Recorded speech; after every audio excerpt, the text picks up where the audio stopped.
Hey guys, I want to thank all of you guys that are doing the QB school and all of you who picked up the QB challenge from the Zoom call. Hopefully, you're beginning to understand that there's a huge difference between playing quarterback and being a quarterback, and that being a quarterback involves a lot of things other than throwing the football. That's the purpose of all of this stuff. Today, we're going to focus on guys that I consider the Mount Rushmore of the modern passing game. These are some names that you may or may not know. But to help you understand these names, I'm going to introduce the idea of a coaching tree. And that simply is there's a coach, he goes out, he hires a staff. That team or that organization has a lot of success. Then other teams want to hire those assistants who become head coaches. They hire staff, they're successful, and it goes on and on and on. So starting at the bottom, this name Hal Mumme, once a head coach at University of Kentucky, had an assistant named Mike Leach and some other guys.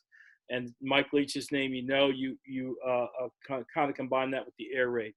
Bill Walsh, again, a name that you may or may not know, had a very successful run with the 49ers, had a lot of good guys on the staff. One guy named Mike Holmgren. Mike Holmgren became the coach of the Packers. That's the playbook that you're going through. And Holmgren, by the way, had a great staff. Guys like Steve Mariucci, John Gruden, Andy Reid, Dick Duran, Marty Morningwig. You may not know those last two, but all five have been head coaches in the NFL, and 4 out of the 5, I think, are currently in the NFL one way or the other.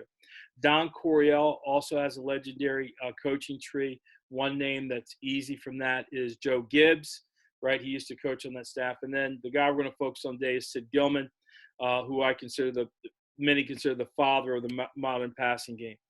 On Sid, we're going to give you an article, which is a summary overview of some, and I put that in caps, some of his thoughts on the passing game, and another playbook.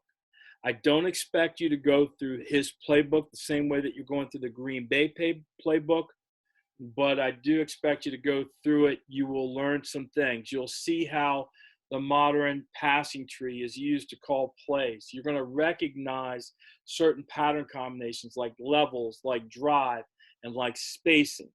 Spacing is significant because in that time period, they were really concerned with defeating zone defenses, just like most of you are going to face in the fall, 3 rushing, dropping 8. So how you defeat that coverage? Well, Gillman used a concept like spacing to create horizontal stretches, but he also used his backs extensively, right, to manipulate linebackers and to create space for completions or to put the running backs in the voids areas that weren't being defended. You'll also notice that he has a kind of like our middle fill open close and Dell. He has a thing called BLS and then the buzz system. So looking at the safeties, then understanding the drops, how that was tied to the drops of the linebackers.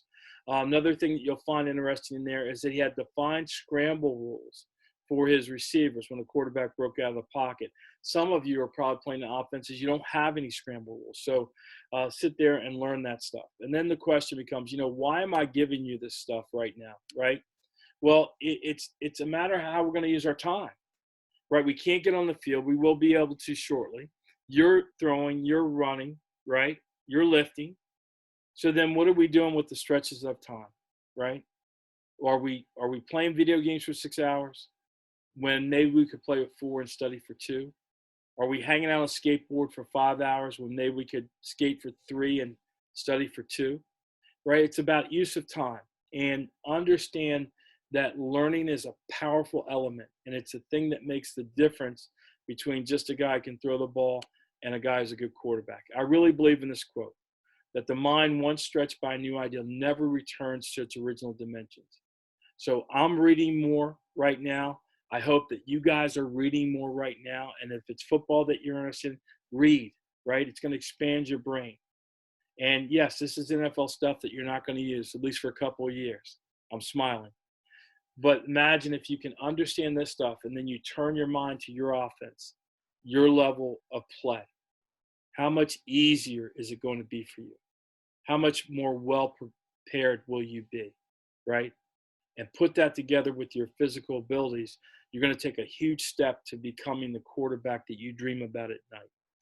Have a great afternoon. Hope you expand your mind a little bit. I'll talk to you tomorrow.